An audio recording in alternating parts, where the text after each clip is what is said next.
Okay, let's unpack this. Our sources detail a market day that was less of a straightforward trade and more of a complex, bifurcated battleground, just defined by absolute contradiction, really. So this deep dive, it's all about navigating these incredibly conflicting signals that just cascaded across the markets on October 16th, 2025. It was a session where, the best possible news for one narrow but profoundly important sector, it just couldn't overcome the deeply entrenched fear and, well, the instability gripping the rest of the financial landscape.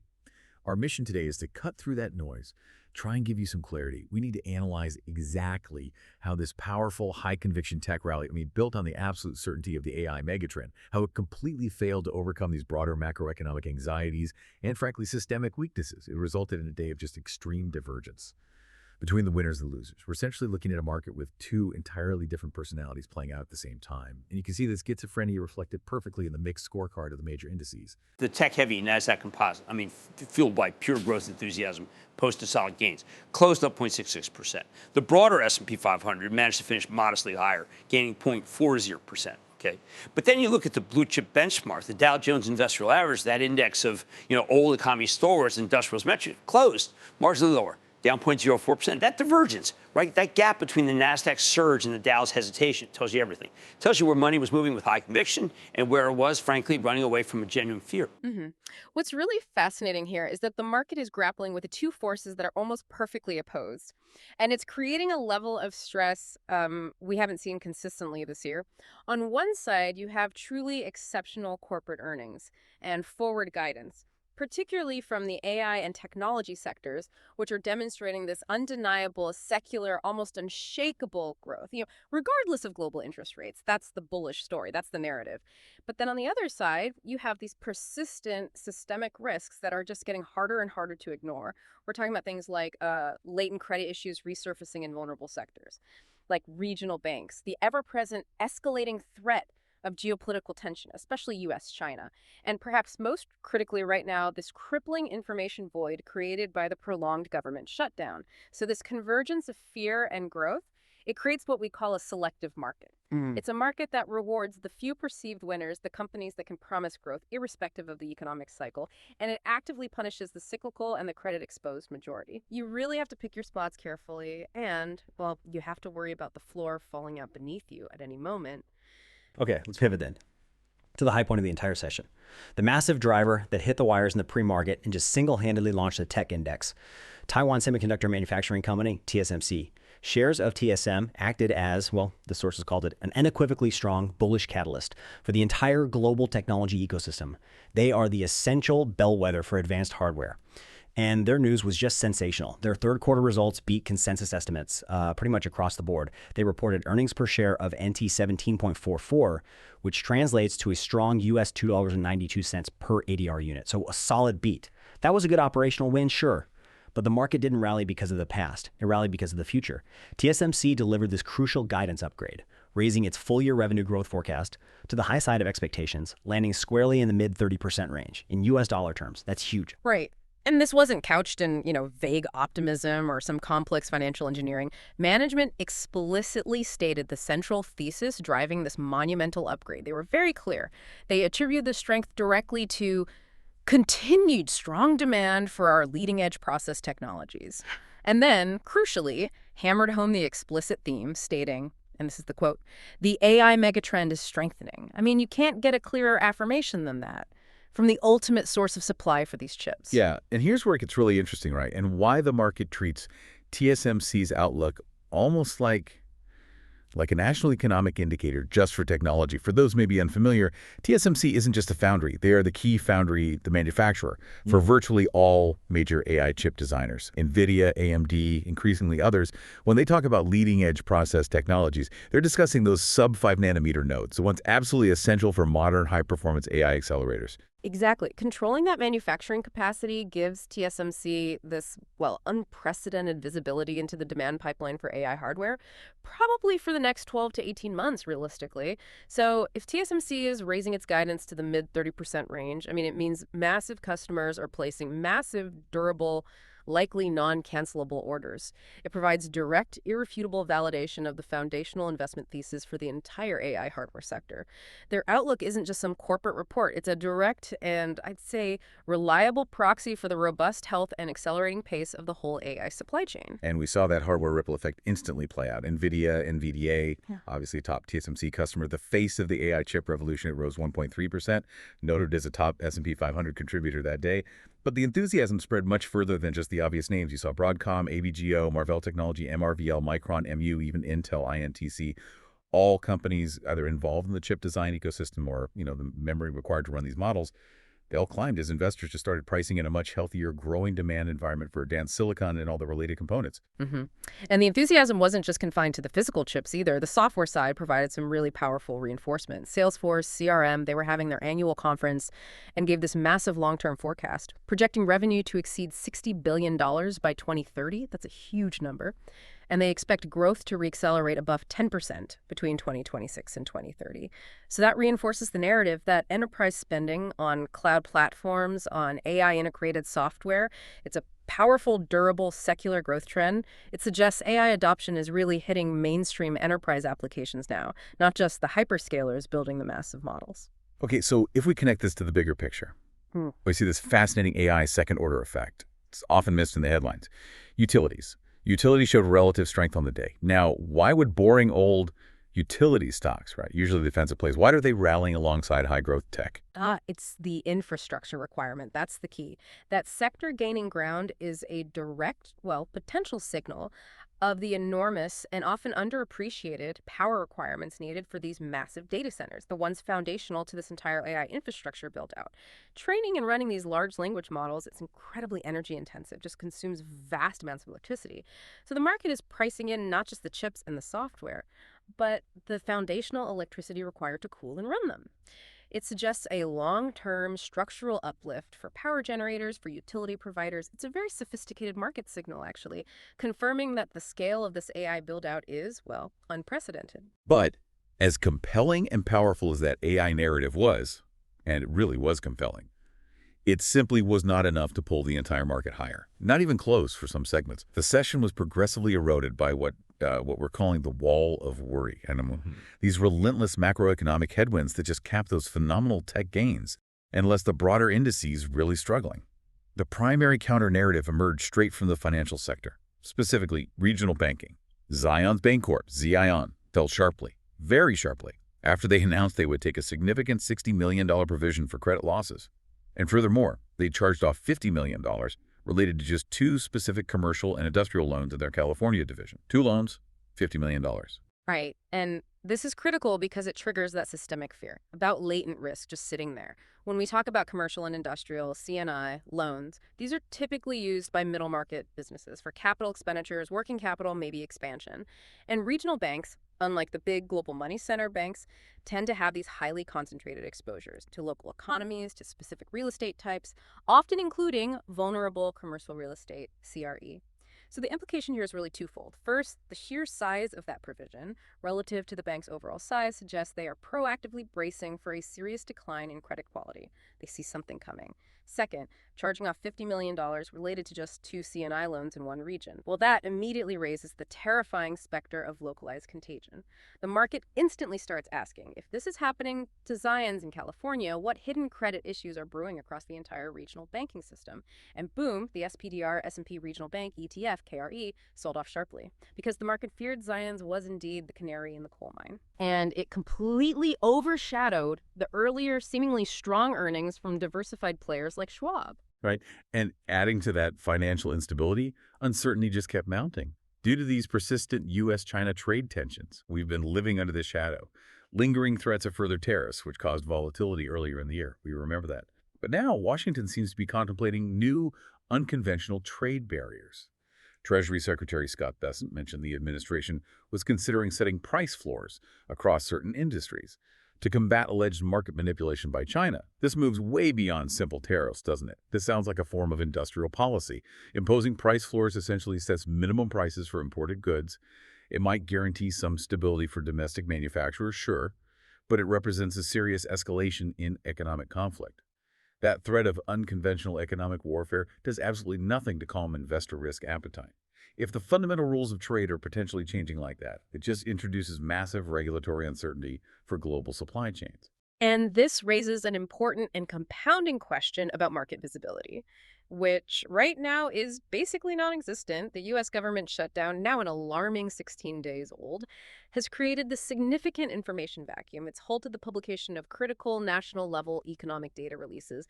We're missing weekly jobless claims. We're missing the producer price index, PPI, which tracks inflation at the producer level. We're missing key national retail sales figures. These are all top-tier reports that normally guide Fed policy and market sentiment. The consequence of this government shutdown data vacuum is profound. Investors are essentially flying blind. They are forced to trade on sentiment, on corporate anecdotes, and these highly, second-tier data points like regional manufacturing surveys, which can be noisy. This lack of clear, unified, quantitative data severely limits visibility. It increases uncertainty for monetary policymakers. And most importantly, it makes the market far more susceptible to sharp, exaggerated reactions based on limited, fragmented information. So every single negative report like that Zion's credit provision, it just hits harder because there's no official national data to kind of balance it out or provide context. So, okay, if the AI story was that compelling, confirming secular growth, promising a new paradigm, why didn't the market simply rip higher? Why the persistent struggle? And the answer seems to lie in these internal stress points, these technical warning lights that show underlying anxiety is actively building. Despite that powerful NASDAQ rally, the SIBO Volatility Index, the VIX, our famous fear gauge, it provided a critical warning sign. The VIX remained elevated, stuck near that psychologically significant 20 level, and it had recently spiked to a 4-month high above 22. When the VIX is consistently hanging around 20, it signals that the cost of portfolio insurance remains high. Investors are deeply unsettled.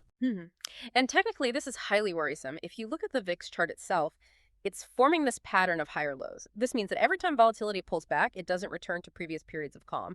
Instead, it settles at a higher baseline level each time. This is often interpreted by technicians as a bearish signal for equities. It indicates that underlying investor anxiety isn't being resolved. It's actually accumulating beneath the surface, just waiting for a catalyst like a negative Zion's report to explode higher again. But what's truly fascinating here, and I think the most sophisticated indicator of acute near-term stress, is the movement in the VIX futures curve. Normally, the volatility index for expiration dates further out in the future is more expensive than the current near-term expiration. That's called contango. It signals a relatively calm market outlook. But when you get an inversion where the near-term futures are more expensive than the long-term ones, that is the classic signal of acute immediate stress. Real fear right now. Wait, let me make sure I understand the magnitude of that. So essentially, the market is willing to pay more to insure its portfolio for the next 30 days than for the next 6 months. Why is that such a strong stress signal? What does it tell us? Precisely. Think of it like buying insurance for your house. When that curve is inverted, it signals that institutional investors are aggressively buying immediate protection. They are demanding insurance against a potential market shock in the very near future.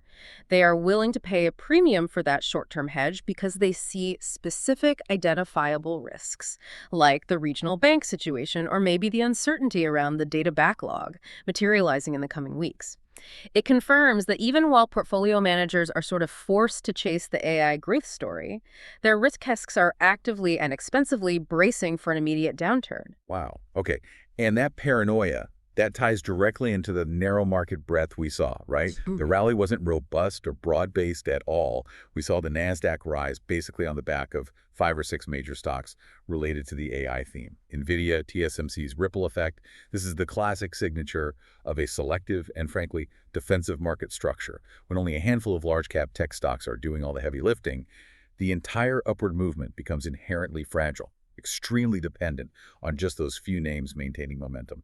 And if we connect this back to the bigger picture, we see that fascinating paradoxical strategy at play. It's really the defining characteristic of the current market. On one hand, the market is aggressively chasing the AI theme. That's pure risk-on behavior, showing high conviction in secular growth. On the other hand, it is simultaneously and actively hedging against systemic risks, like regional bank weakness, potential macro shocks, by inverting the VIX curve. That's clear risk-off behavior. So investors are buying the lottery ticket and the insurance policy at the exact same time. Is that hedge truly systemic, though? Or could it just be, specific options desk activity? Maybe the fear isn't quite as deep as the inversion suggests. Well, based on the source material and especially the context of the Zion's event and that beta void, the fear appears deep and systemic. The inversion isn't marginal, it's pronounced. It indicates that the risk of a sharp, sudden correction, perhaps due to latent credit risk surfacing or an unexpected economic data release when the shutdown eventually ends, is considered higher right now than the normal gradual risks of the future. This points to a highly selective, profoundly cautious, and potentially unstable foundation for the current upward movement. It's like the market is standing on one really strong, high-growth pillar, while its other foot is sinking into macroeconomic quicksand. And that deep level of discernment from investors, this ability to rapidly reward operational excellence, but then brutally punish even minor inconsistencies. It was never more evident than during the corporate earnings spotlight. Q3 earnings season was in full swing, and the market was just absolutely unforgiving, rewarding clear narratives, punishing any sign of weakness, even amid what looked like overall good reports sometimes. Let's start with the clear winners, those that demonstrated undeniable operational excellence, a compelling growth story. J.B. Hunt Transport Services, JBHT, the freight and logistics giant, absolutely soared, gaining between 14% and, get this, 19.95% on the day, became the top S&P 500 performer. This massive jump was on better-than-expected earnings results, but specifically credited to the company's, and I quote, impressive success in controlling costs within a really challenging, demand-constrained freight industry. That phrase is absolutely crucial, controlling costs. The market recognizes they cannot control freight volumes right now, that's macro, that's the economy, but they can control their internal efficiency, how well they run the business. And when growth is hard to come by, the market rewards discipline and efficiency at a premium. J.B. Hunt proved they can navigate a downturn by being smarter, leaner, and the stock was rewarded handsomely for that operational control. We saw that same discerning reward system in financials too, away from the regional banking mess. Charles Schwab, SCHW, delivered a strong quarter, adjusted EPS, beat consensus. Their record performance was driven by this astonishing 44% year-over-year increase in core net new assets, huge inflows, and robust trading volume as well. So they are showing that the strength of their diversified business model, attracting massive new client assets, can overcome those sector-wide jitters and concerns about net interest income pressures that are plaguing others. But here is where the intense focus on top-line health becomes crucial. It really reveals the market's underlying skepticism, I think. Let's look at the swift and dramatic punishment for top-line misses, even when earnings themselves were exceptional. Take Travelers, TRV, the property and casualty insurer. They reported Q3 core income of $8.14 per share, which absolutely smashed the consensus estimate of around $6. I mean, that's an earnings beat of over 30%. Huge beat. Massive beat. And yet, the stock fell up to 5.4%, significantly lower. Why? Because the key metric for insurers, net premiums written, which is essentially their revenue line, represented the value of the insurance policies they actually sold now that missed consensus expectations. And that is the difference the market sees between just having a good quarter financially and having a good business future. Okay, wait. If they beat earnings by over 30%, isn't the market being, I don't know, overly dramatic, punishing them 5% just for a revenue miss? Or does that reaction signal something more fundamental, a shift in investor psychology we need to really analyze? It signals a profound shift, I believe. The market is demonstrating intense skepticism towards earnings beats that are driven primarily by internal factors, things like disciplined underwriting, maybe favorable reserving adjustments, or lower than expected catastrophe losses. While those are great operationally, they don't necessarily guarantee future growth. Net premiums written, that signals fundamental business expansion, capacity growth, market share. Missing that metric indicates underlying demand might be softening, or maybe competitive pressure is limiting their ability to expand their book of business. So the market is looking past those internal accounting wins to judge the strength of the underlying business. And it's prioritizing future revenue capacity over past efficiency gains right now. And we saw that same sensitivity in cyclical sectors too. United Airlines, UAL, shares treated lower for a similar reason, right? They had an EPS beat fine.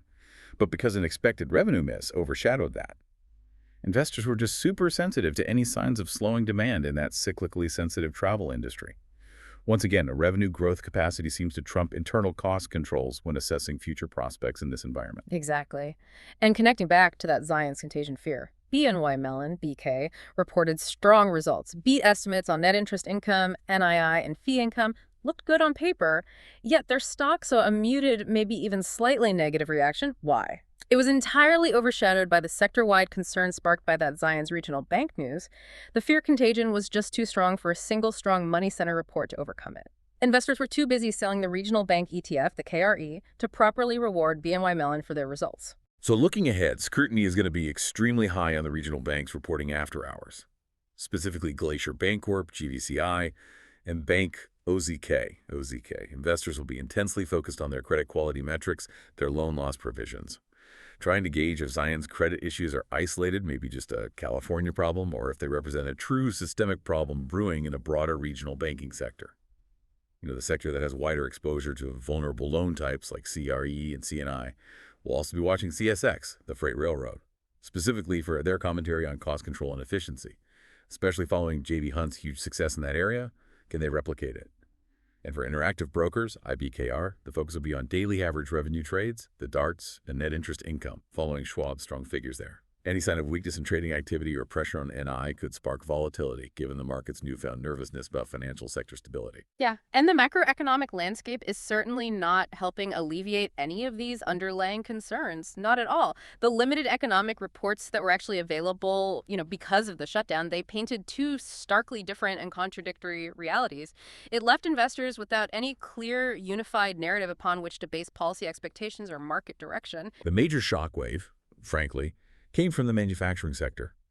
The Philadelphia Fed Manufacturing Index absolutely cratered, collapsed to negative 12.8 for October.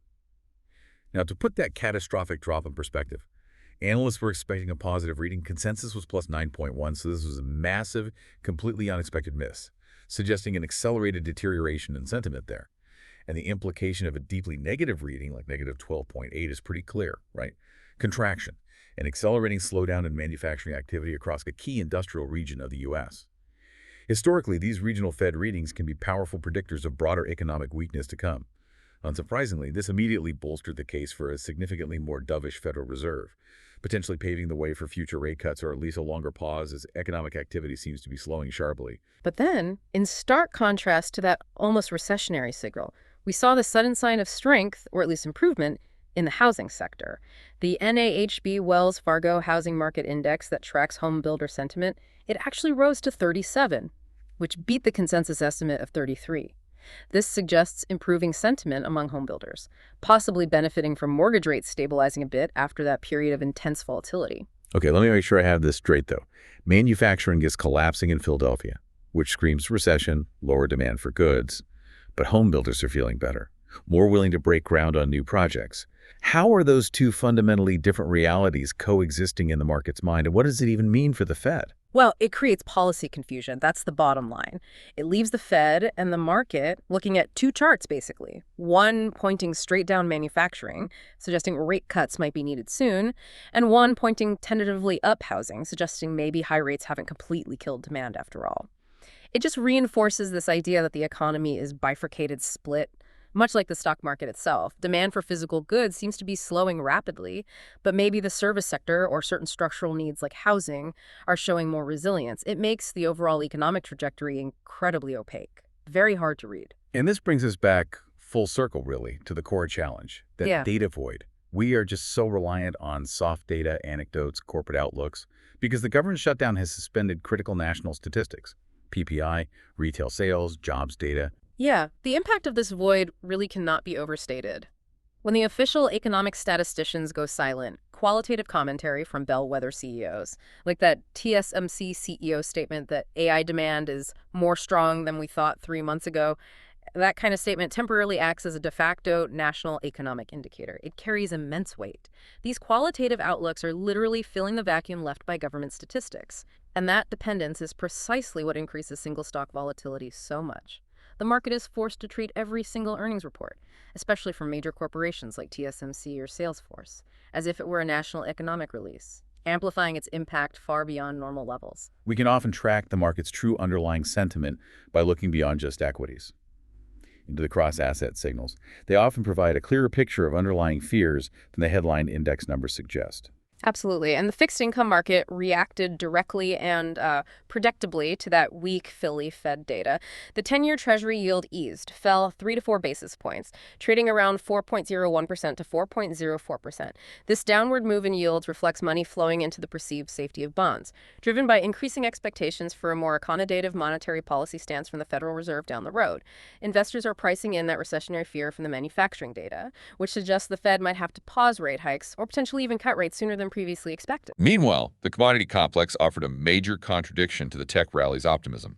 WTI crude oil gained modestly, okay? But more significantly, the ultimate safe haven asset, gold, continued its strong bid. It set another record high. What's fascinating here is that persistent strength in gold, trading at record levels. It implies that a significant contingent of global investors is actively hedging against three distinct risks simultaneously. 1.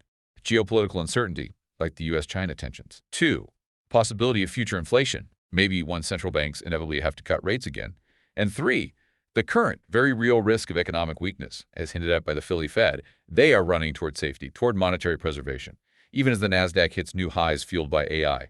It's a perfect physical encapsulation of the market bifurcation we've been analyzing all session. Buy the growth story? Maybe, but trust nothing underneath. And analysts' strategic views really recognize this profound conflict. Strategists pretty much universally view the market as climbing a wall of worry. That old cliche is very apt right now. They conclude that a passive indexing strategy, just buying the S&P 500 indiscriminately, may significantly underperform, compared to an active, highly selective approach focused ruthlessly on that resilient, secular AI growth story. The message is clear. You have to pick your spots. You absolutely must favor quality and demonstrated operational control, and you must hedge, or at least be aware of, the profound macroeconomic and systemic risks that lie just beneath the surface. And technically, the market structure itself relies heavily on maintaining key support levels. Market technicians are watching the S&P 500 support level of 6,500 as absolutely critical right now for maintaining the current bullish structure. Should the market close below that level, well, it would signal a major shift in sentiment. A potential technical breakdown, likely driven by the systemic fears we've discussed, finally overwhelming that AI enthusiasm. That's the line in the sand for now.